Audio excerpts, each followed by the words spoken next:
Hi, everyone. Thank you so much for joining us today. My name is Mina Rose. I'm the project coordinator for the CWC Coalition. And today we are really lucky to have a great panel for you with a really important and timely topic. So today we will be talking about current issues in CWC compliance. I'm going to just give a brief introduction, and then I will introduce our panelists, and then just in the interest of time, I'll keep it very brief and we can move straight to the panel discussion. So for those of you who may not know, the CWC reached a historic milestone in its history last year with the verified destruction of all declared chemical weapons stockpiles. Although we can and should and have been celebrating this achievement, we shouldn't consider the work of the OPCW in enforcing the CWC over. At this point, one of the core tenets of the CWC is preventing reemergence of chemical weapons, and this has been challenged in recent years in a few cases, notably by documented chemical attacks in Syria, and more recently by accusations by Ukraine that Russia has been using riot control agents on the battlefield. So today we'll look at ways we can address these challenges in compliance with the CWC. We have three amazing panelists, as I said. The first is Ambassador Ahmet Üzümcü, who is the former Director General of the OPCW. He will give a presentation for about 10 minutes, walk us through the history of the OPCW investigations in Syria and the role that the OPCW has been playing in assessing alleged chemical attacks by member states. And then our second speaker, Fadıl Abdulghani, is the head of the Syrian Network for Human Rights. He'll be able to talk to us about the role of civil society in helping with these investigations and in documenting chemical attacks. And then finally, we're joined by Ambassador Susanna Gordon, the ambassador from New Zealand to the Netherlands. And she will be talking about the role that member states can play in addressing compliance and talk more about the case of Ukraine. So without further ado, I just want to briefly outline what will happen after the three panelists will speak, and then we'll have time for about a 30-minute Q&A session with the audience. Please put your questions in the Q&A, not in the chat. I'll be checking, I'll go through and I'll read your questions as time allows to our panelists, and they'll be able to answer. So without further ado, we can move now to Ambassador Üzümcü. So Ambassador, the floor is all yours. Thank you. Thank you, Mina. When Ban Ki-moon, then UN Secretary General, called me at the end of March in 2013, I was at the airport in Vienna waiting for my flight back to Amsterdam. I already knew what the Secretary General was going to speak about.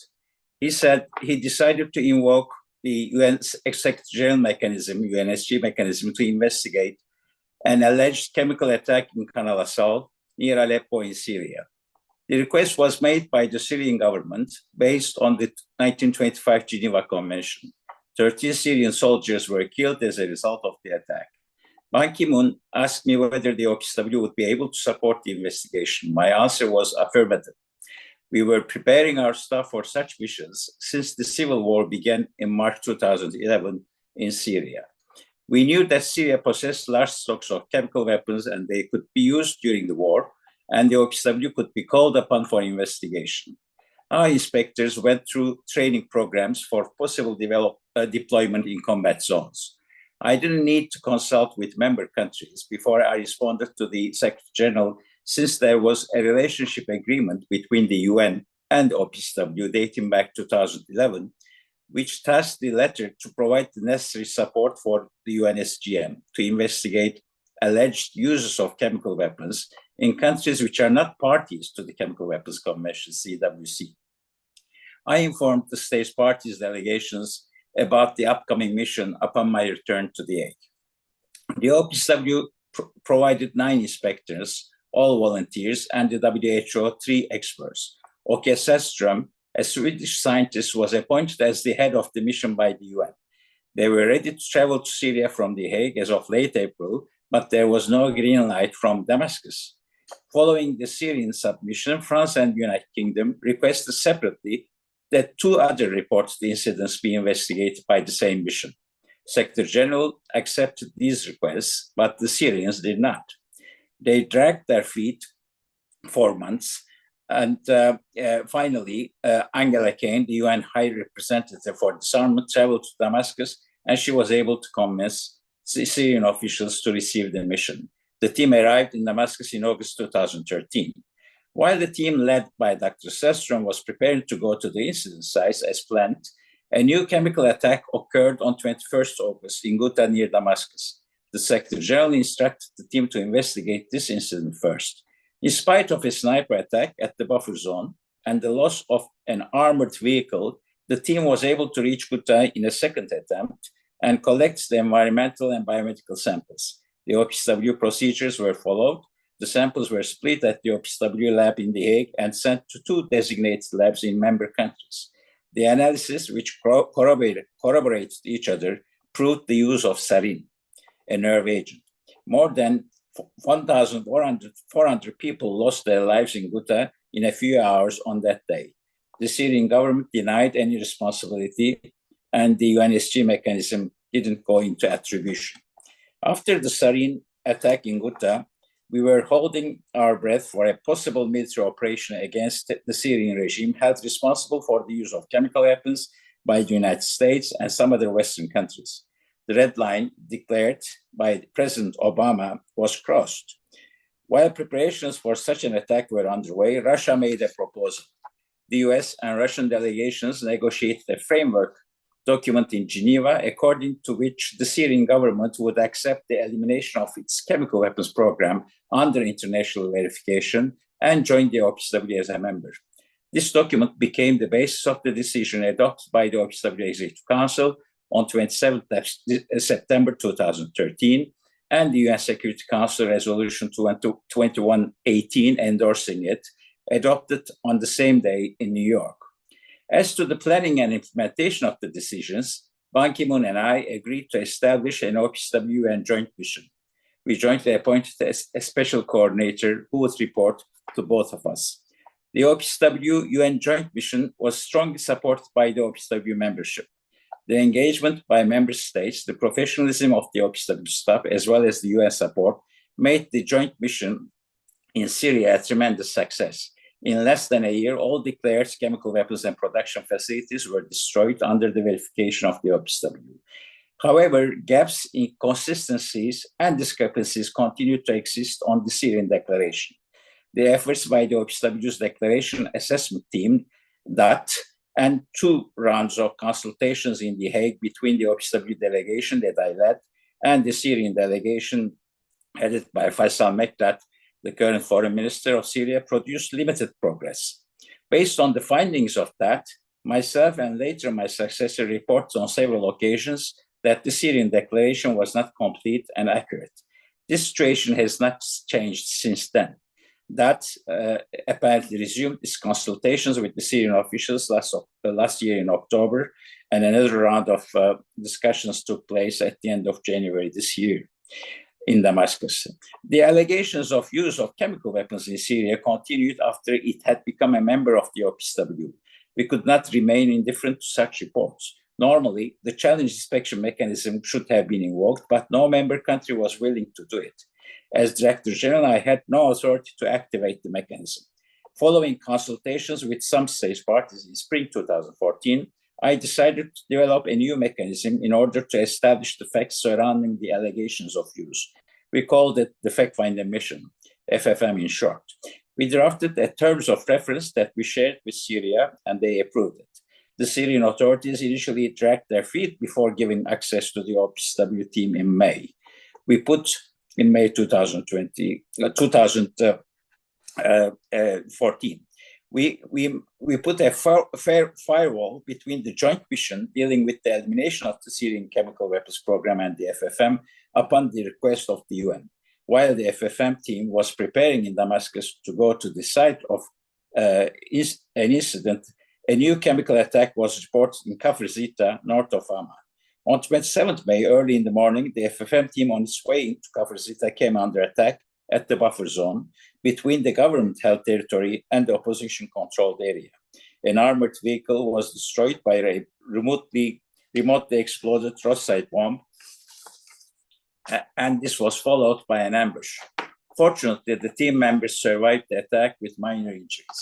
Both the government and the opposition groups denied any responsibility. I had to call back the team to The Hague. There were two options: to suspend the investigations or to pursue them from outside the Syrian territory. We chose the latter. We deployed the FFM to neighboring countries to Syria, from where they had the possibility to contact the victims of chemical weapons, the medical staff who treated them, and the eyewitnesses. The FFM teams interviewed them, collected biomedical and environmental samples, and drew conclusions as a result of meticulous scientific examinations. The FFM investigated 74 allegations and established the likely use of chemical weapons in 20 instances. The FFM mandate was limited to determine the use and did not get into attribution. I believe that the FFM had some deterring effect on the users, and the situation could have been much worse if this mechanism was not established. The task of identification of perpetrators was later given by the UN Security Council to the OPCW UN Joint Investigative Mechanism, JIM in short, in August 2015. Russia voted in favor of this resolution. This came as a surprise to many of us, including Syrians. However, the Russian position radically changed a few months later after it became militarily involved in Syria. JIM submitted its reports to the UN Security Council and shared them with the OPCW. The reports established that the Syrian armed forces was responsible of the use of chemical weapons in 3 cases and ISIL in 1 case. The OPCW Executive Council took a decision to introduce new inspections at the Scientific Research Center near Damascus. Russia raised doubts about the findings of the FFM and JIM. They developed some narratives about incidents, particularly staging scenarios, sometimes contradicting each other. They questioned the impartiality and objectivity of the OPCW staff. They lobbied with other member states to gain support. The proceedings at the OPCW had become increasingly politicized and polarized and tense. JIM's mandate was not extended by the UN Security Council because of the Russian veto at the end of 2017. The FFM continued to work on the determination of the use of chemical weapons, but a gap emerged in regard to the attribution. Several options, including the UNSG mechanism, were considered. The UN Secretary General was reluctant to initiate it. In my public statements, I suggest that the OPCW Secretariat could do the job if the Director General was given a new mandate. The Salisbury incident in March 2018 in the UK triggered a turning point for the OPCW and the CWC regime. This incident showed that more had to be done to deter further use of chemical weapons in Syria and elsewhere. The UK and other Western countries undertook a wide and effective campaign, which culminated in the June decision of the special session of the Conference of States Parties. The Investigation and Identification Team, IIT, was established under the authority of the OPCW Director General. This was a significant milestone in the history of the OPCW. A specialized agency was given such a mandate without a UN Security Council resolution. The IIT focuses on certain incidents for which the FFM had determined that use or likely use of chemical weapons on the territory of the Syrian Arab Republic occurred and for which the JIM had not reached a final conclusion. The IIT produced 4 reports and identified in 3 of them the Syrian armed forces as responsible of use of chemical weapons, including in Douma in April 2018. In its last report published last month, the IIT identified ISIL as responsible of use of mustard gas in September 2015 in Marea. The reports were also sent to the UN Secretary General and the Triple IM mechanism established by the UN General Assembly in 2016.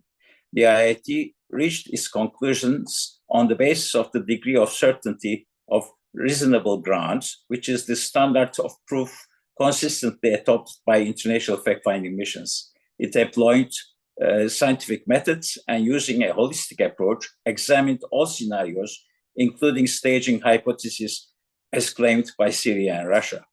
It's important to keep in mind that the IIT is not a judicial body with the authority to assign individual criminal responsibility, nor does the IIT have the authority to make final findings of non-compliance with the convention. The mandate of the IIT is to establish the facts related to perpetrators of the use of chemical weapons by identifying all information potentially relevant to the origin of those weapons. In other words, this mechanism facilitates the follow-up actions by the OPCW decision-making organs, by the United Nations, or relevant judicial bodies. As a result of the first IIT report covering these three cases in Latamina in March 2017, the Conference of States Parties decided in its 25th session in April 2021 to suspend some rights and privileges, including voting rights of Syria, until it redressed the situation and fulfilled certain specific obligations. Some senior Syrian officials had been included on the US and EU sanctions lists. However, no individual had yet been prosecuted. In the absence of an international court which could be seized for that purpose, national tribunals in Western countries could perhaps prosecute and convict in absentia the Syrian officials who are responsible of the use of chemical weapons. Upholding the credibility and integrity of this Chemical Weapons Convention is the collective responsibility of member countries of the OPCW. In order to ensure it, the individuals who are responsible of the use of chemical weapons must be held accountable. Thank you. Thank you very much for that presentation. So let's move now to Fadel Abdul Ghani, head of the Syrian Network for Human Rights. The floor is yours. Thank you very much for having me, and I would like to thank the CWC for organizing this event. My remark will focus on 3 points. First, the documenting violation linked to the use of chemical weapons. We have a team spread across Syria, specialized in monitoring the regular violation committed since 2011. But I still remember when the first use of the chemical weapons took place against our people in Al-Bayada neighborhood in city of Homs on December 23rd, 2012. We were surprised, actually. We don't have that experience to document such an incident. And I think that faced us again in the second incident. Then we got a specialized training and began documenting, because we thought that the regime might repeated those incidents. And I think that those minor incidents didn't draw the attention for the international community or the international organization. The regime actually committed, based on our database, 33 attacks before Al-Ghouta attacks in August 2013. So we recorded all of those based on our methodology. We record the timing, location, the weather condition, victims told death or injured, and also the type of weapon used. We also reached to eyewitnesses or survivors of the incident, obtained their contact information, as well as massive collection of photos and videos examining their authenticity. Also, we gathered other evidence as well. But at certain level, we don't have lab, so we don't analysis the dust or the blood. We don't know the type of the chemical. That's out of our hand, but we are able to identify that there is a chemical attack took place or not, because those being suffocated or suffered from something. What is that? So we reflect on our database a large number of reports. We published, I think, about 51 reports. Some actually focus on specific incident. Some of them analysis the attacks, the overall attacks. So, we used to advocate an action to be taken. So we documented 222 chemical attacks in Syria since Al-Bayyada, the attack I mentioned on December 23rd. And those we distribute those based on the year. So 2 in 2012, 31 on 2013, 63, 2014, 70, 2015, and 28, 2016, 21, 2017, 6, 2018, and 1 on 2019. And we used to also record how many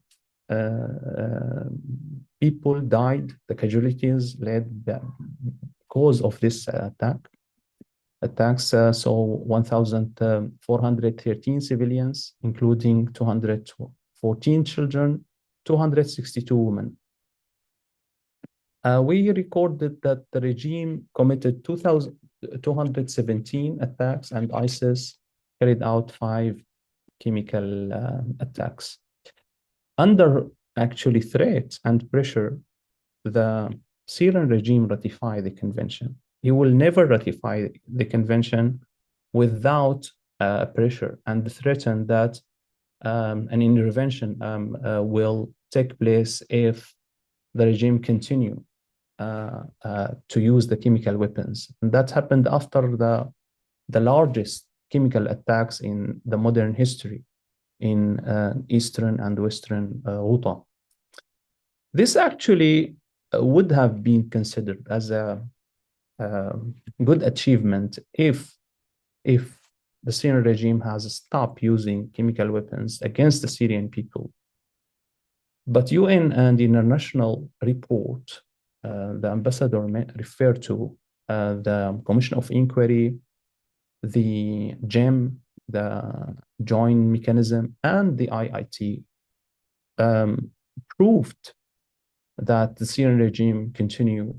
And of course, our report, but the standard is different, as I mentioned, that the regime continue using chemical weapons. And actually, the regime used chemical weapons after the 2118, the famous UN Security Council resolution, more than the regime used the chemical weapons before the resolution. As I mentioned, 33 attacks and 184 attacks took place after 27 September 2013.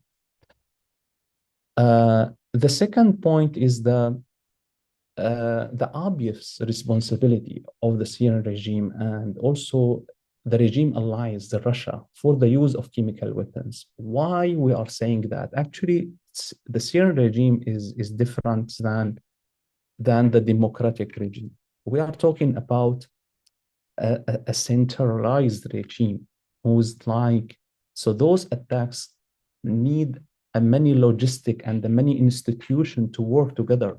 We are not talking about ordinary weapons like cannon or tanks, or those cannot be carried out without approval and acknowledgement from the head of the state, from Bashar al-Assad himself.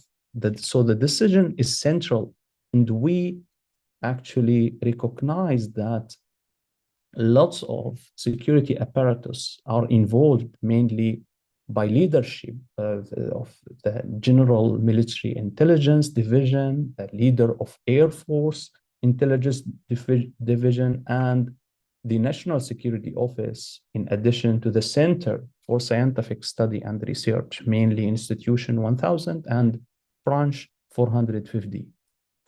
And our database indicate the involvement of at least 387 individuals. We have their name, ranks, and all of that. Also, we recorded to our database that Russia has provided direct military support to the Syrian regime in at least 3 chemical attacks. In Khan Sheikhoun, April 2017, Saraqib, February 8, 2018, Douma, April 7, 2018, and actually the IIT second and third report mentioned Russia involvement in supporting the regime. In addition to that, Russia used the veto weapons to the regime to continue, and that support the regime to continue its crime. 3 vetoes. It's ended the mandate of the Joint International Investigation Mechanism, which has the authority to identify the perpetrator of chemical attacks. And thanks to Ambassador here, I will jump in. I will not highlight that because he did. But the Russia end this mechanism. And by veto, the Security Council transferred to be an obstacles front of the justice and accountability. Transfer, unfortunately, and lose the credibility. Due to the ended of the GEM, the OPCW expand their mission and they establish the IIT.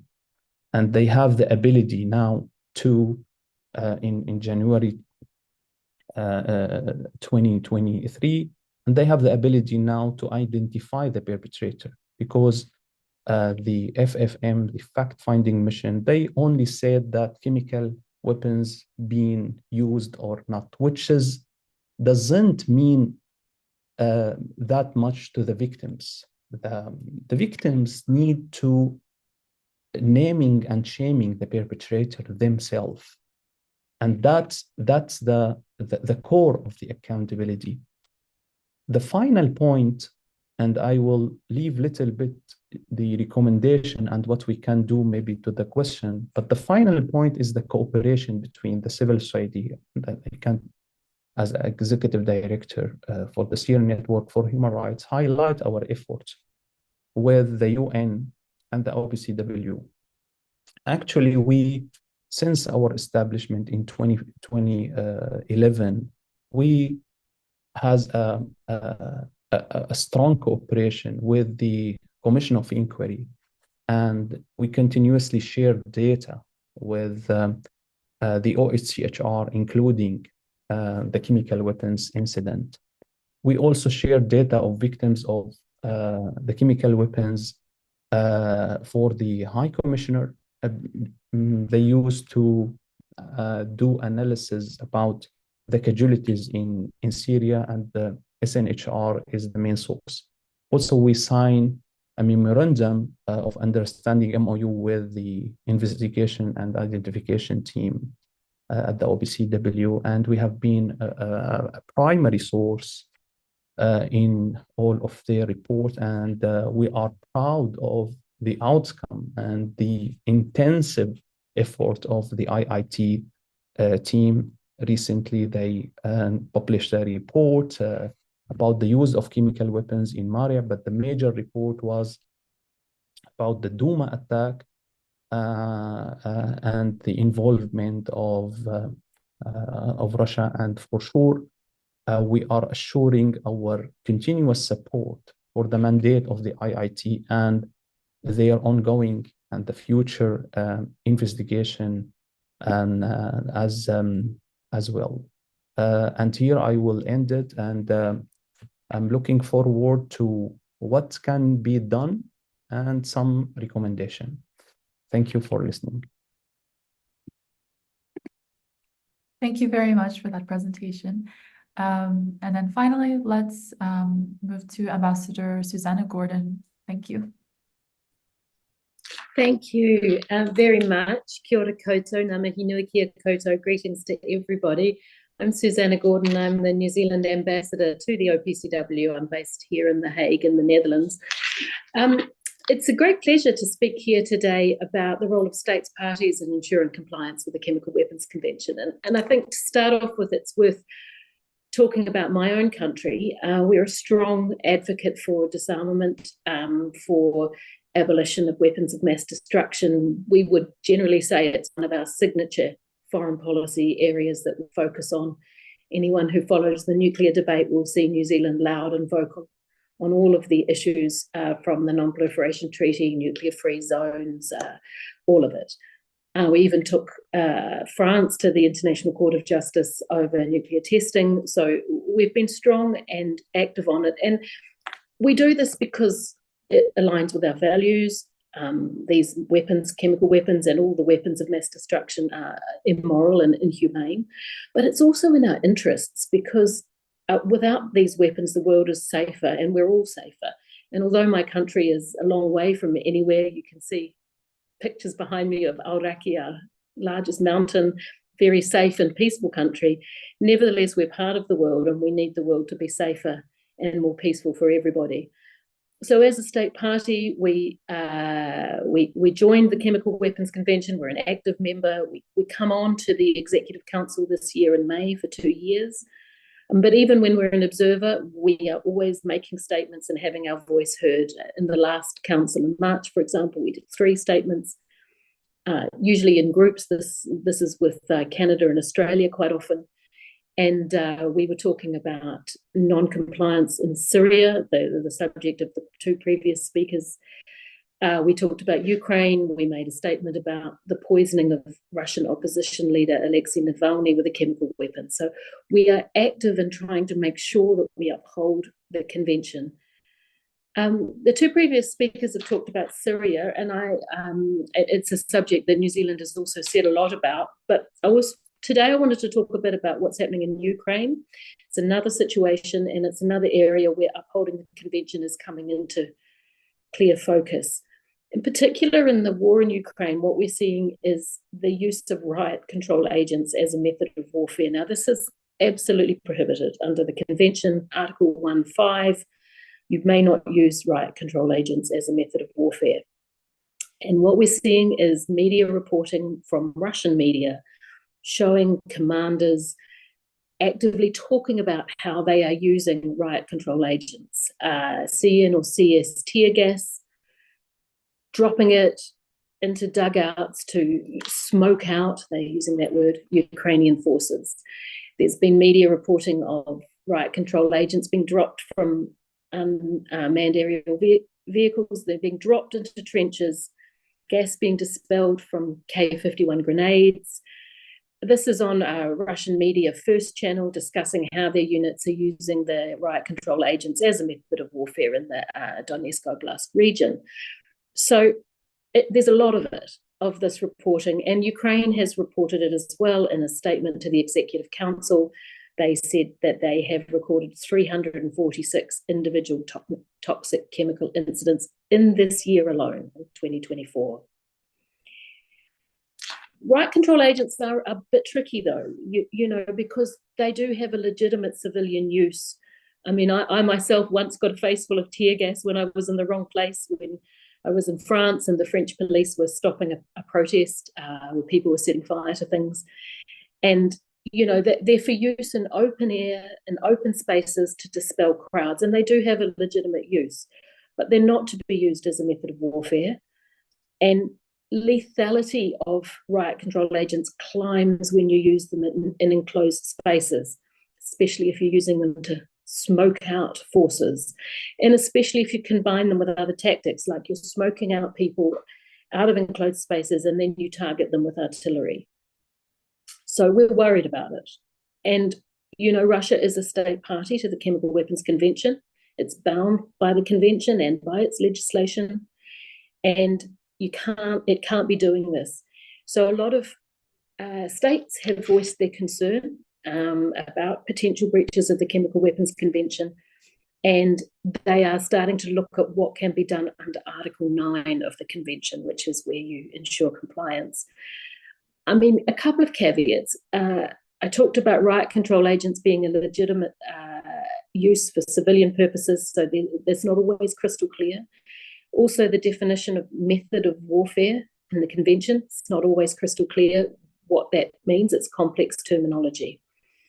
And not all riot control agents, are covered. There's other areas of international law, humanitarian law that come into it. There's the Convention on Certain Conventional Weapons, which covers different chemicals to the Chemical Weapons Convention. So all of these treaties have their own obligations for conduct about weapons and warfare. So what can we states parties do? Well, first of all, Article 9 of the Convention says states can request the Executive Council to assist in clarifying any situation which may be considered ambiguous or which gives rise to a concern about the possible non-compliance of another state party with this convention. So we've seen that for the first time, Germany has raised an Article 9.3 intervention. Russia responded and said, we don't know what you're talking about. We don't know the basis for this concern. Germany has gone back and said, we don't consider the Russian answer adequate. So there's been a back and forward about it, and we're really keen to see how it's evolving, and we are following it very closely. What could be done? Well, I mean, we've heard about the models for the IIT and the fact-finding missions that were used in Syria. We will have to think about that in due course, about how we investigate, identify, and assign accountability. I mean, you also have political avenues. You can lobby, you can form coalitions, you can collectively get together to push for accountability with other states parties, with civil society. And there's ways that states parties can help practical support, preserving evidence chains, helping draft legislation where possible. So those are the kind of things that states parties can do. And I guess I would finish up with perhaps a final point, which is that if you're wanting to ensure compliance with the Chemical Weapons Convention, then everybody who's a party to it needs implementing legislation. And we are working on that. Some of the smaller states in our region struggle a bit to get it all done. So we're working with them to try and help get that legislation drafted.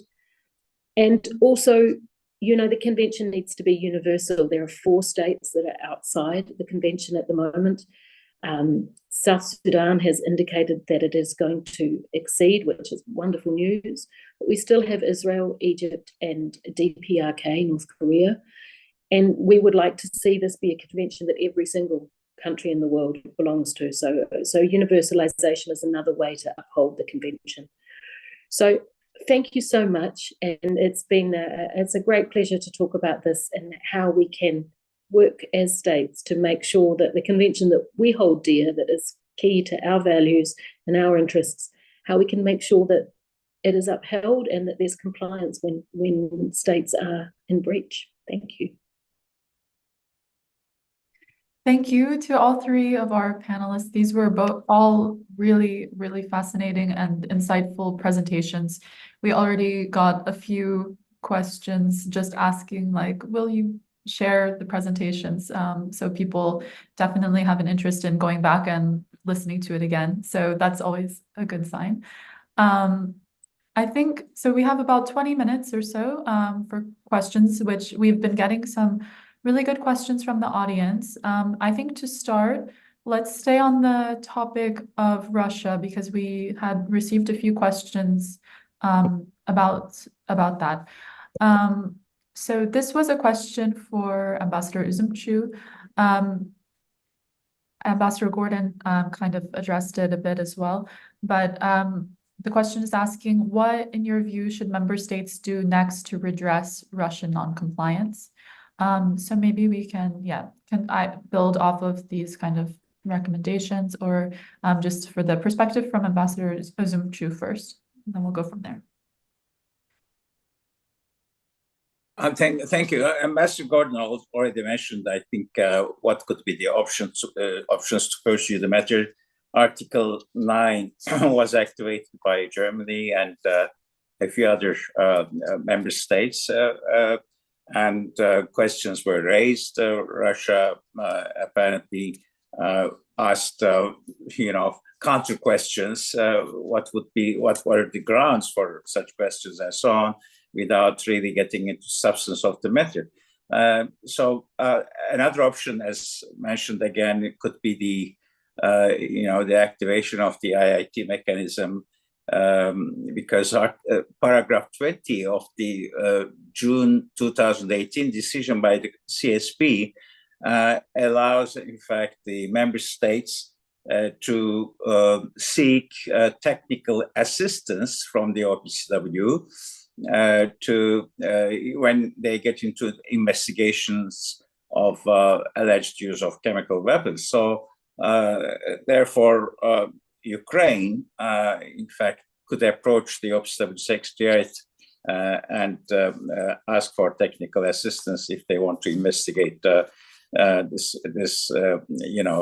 allegations of use of riot control agents during the war over there.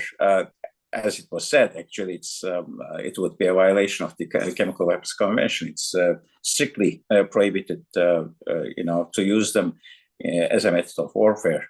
So that's something that could certainly be done.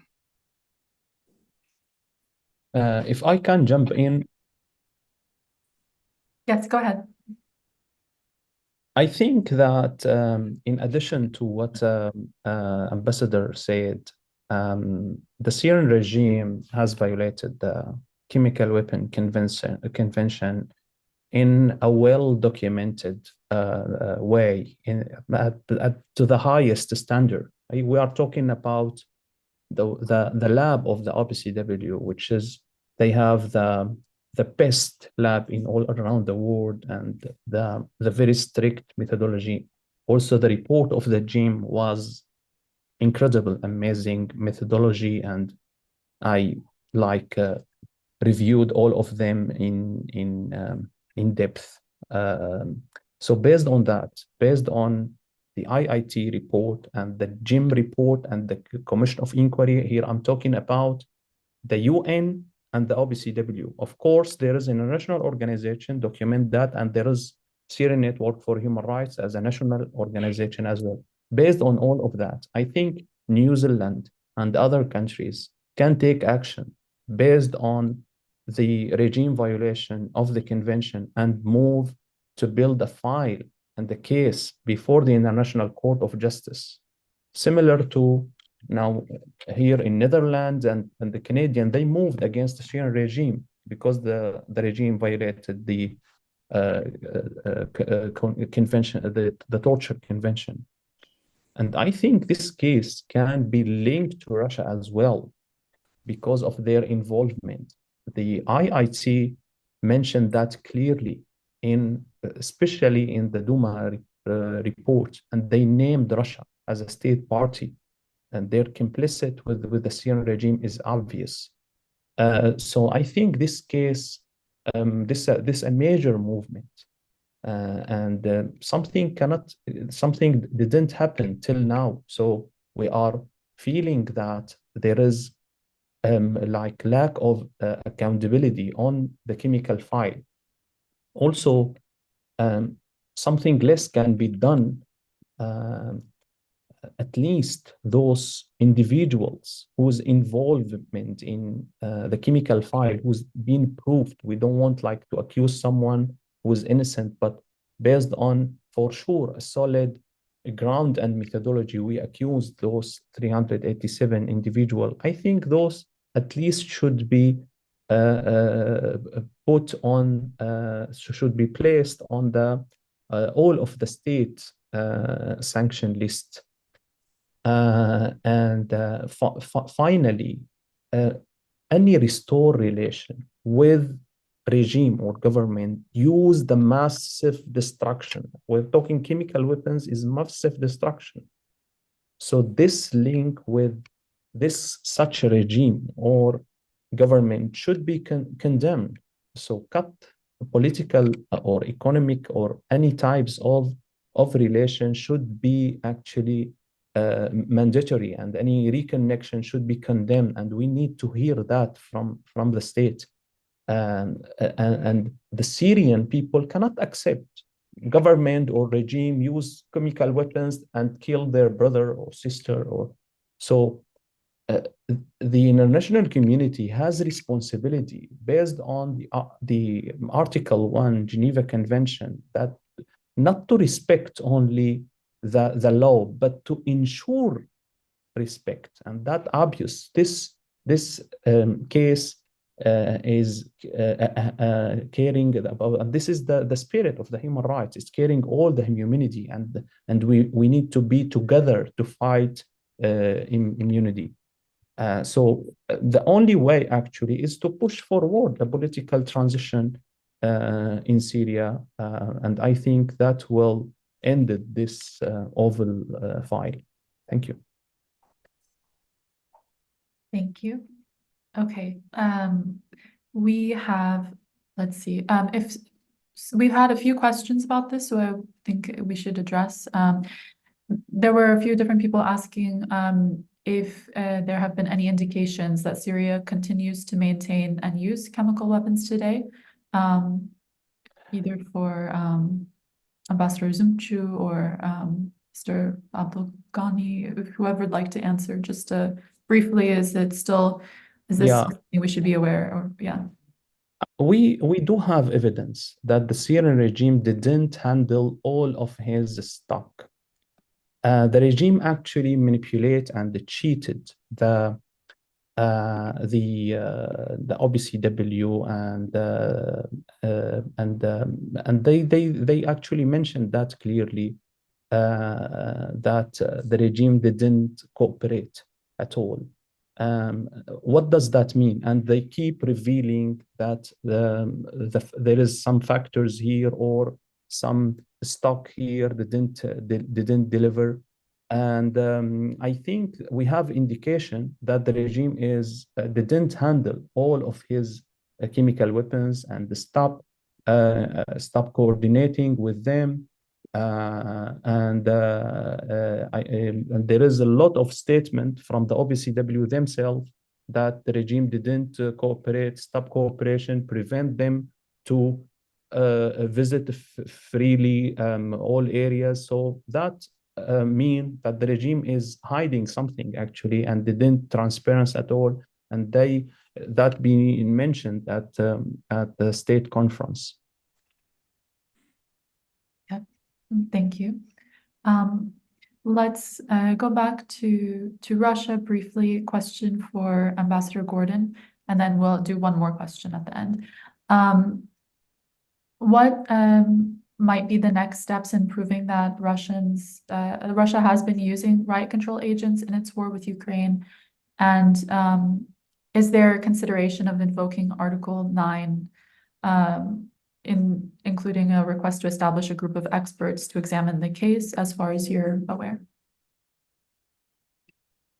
Yeah, I think that there is quite a bit of discussion about Article 9 and Germany's request to Russia to please explain what's going on was done under Article 9. So it's already started. And there's all of those options exist going forward. Ukraine has also indicated that it will agree a privileges and immunities agreement with the OPCW, which would allow the OPCW teams to go to Ukraine. And that would also help them work with Ukrainian authorities to preserve evidence. So that's another important thing that has to happen too. The Ukrainians have to do their piece of the legal work too. And we have seen that this can move quite fast at times when it needs to.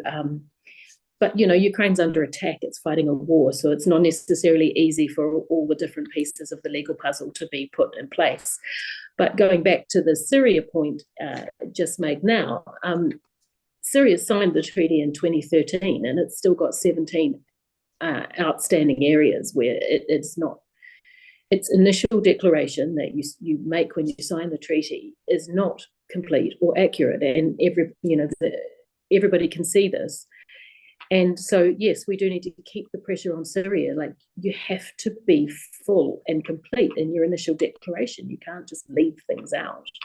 So it is important to keep the pressure up across the board. But hopefully, we will see some forward movement on actions to really look at what's going on in Ukraine, because it's an important situation as well. Okay, and we just have a few minutes left. So in the last bit, for our final question, let's see. This is open to whoever would like to answer. What should the OPCW do for humanitarian support for victims of chemical weapons attacks?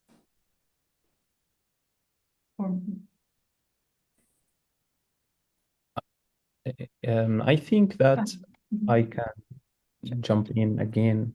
I think that the OPCW need to move ahead and to hold the Security Council more responsibility. The Security Council failed, and I think it can be requested that the General Assembly here move ahead and issued a resolution contain redressing, acknowledgement of those victims, redress the victims, especially that there is no any near hope or future for those victims. What we faced actually, I think the OPCW need to clearly mention publicly. Sometimes they are conservative. I don't know why. They need to request publicly from the state, at least, and that's the minimum bar, to pressure the state to cooperate with them by preserving those victims, protecting the witness. We are facing Duma attack.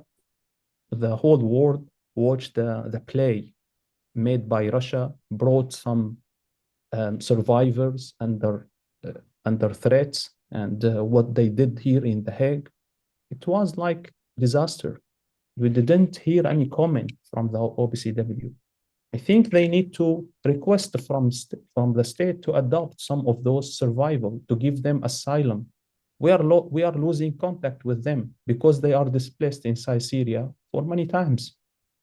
So that at least they can offer to the witnesses, to those who's like willing to endanger themselves for the sake of accountability and to reveal what they face. That's something the OPCW can play more role and take further step in that, and address this issue and other issues to the General Assembly. I'm going to jump in here and say that I think that the OPCW needs to keep, its purpose and mandate have to be kept in mind. It's not a court, and it can't be that. And it's not a humanitarian agency, and there are other agencies in the UN system that are better placed to do that. As for asylum and that kind of stuff, that would rest with the state's parties rather than with the organization. But I think that it is important to say what the OPCW is doing. For example, some really useful technical assistance around the world on training first responders, so that at least the victims of chemical attacks will be able to be assisted by people who know how to handle that and don't inadvertently make it worse. Some chemical attacks have very specific natures, some gases actually rise, and so when people are leaving basements, they're actually going up into the gas rather than staying down low where they would escape it. So there's some very specific factors that are related to chemical weapons, and the OPCW has a really good practical role in training first responders. So I think that kind of thing is something that we all really support, and the organization's got its new fantastic ChemTech Centre, the Centre for Chemistry and Technology, and it's really delivering some great programs in that space, which we're all really proud of.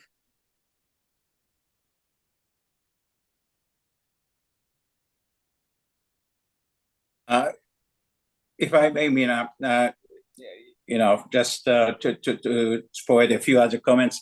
Actually, let's not forget that the OPCW is a technical organization, and the secretariat of the organization is called Technical Secretariat, which means that the work which is being done by them is purely technical, and the mechanisms that were established, be it the FFM or the IIT, are in fact providing some reports based on scientific and technical methods.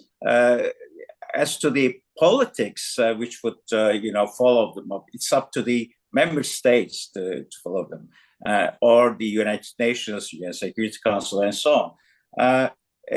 Therefore, I think it would be rather unfair to expect the Director General or the OPCW Secretariat, in fact, to stand up and to get into politics which are related to, be it to the events in Syria or in Ukraine. As Ambassador Gordon said, actually, the OPCW has significantly enhanced its technical capabilities over the past years by building this ChemTech Center. This initiative, actually, I took in 2018, and I'm very pleased to see that it's now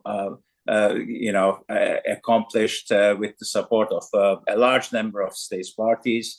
And I saw the pictures of them, and I'm told that the center is functioning very effectively by providing training, to experts coming from member states and so on.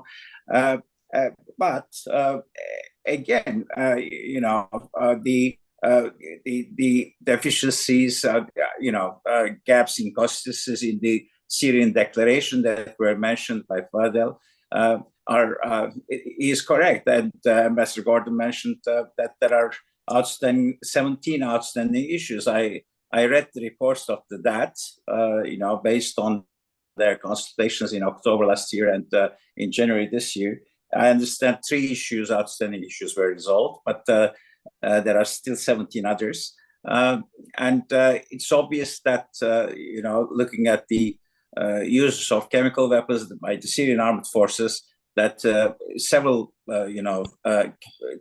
chemical weapon capabilities were not declared by the Syrian government in their original declaration, and later on, some during the additional declarations. Therefore, all these issues must be addressed, and they are being addressed by existing mechanisms. But so it's taking time, and it's unfortunate that there have been several victims, civilians, which were subject to chemical attacks in Syria.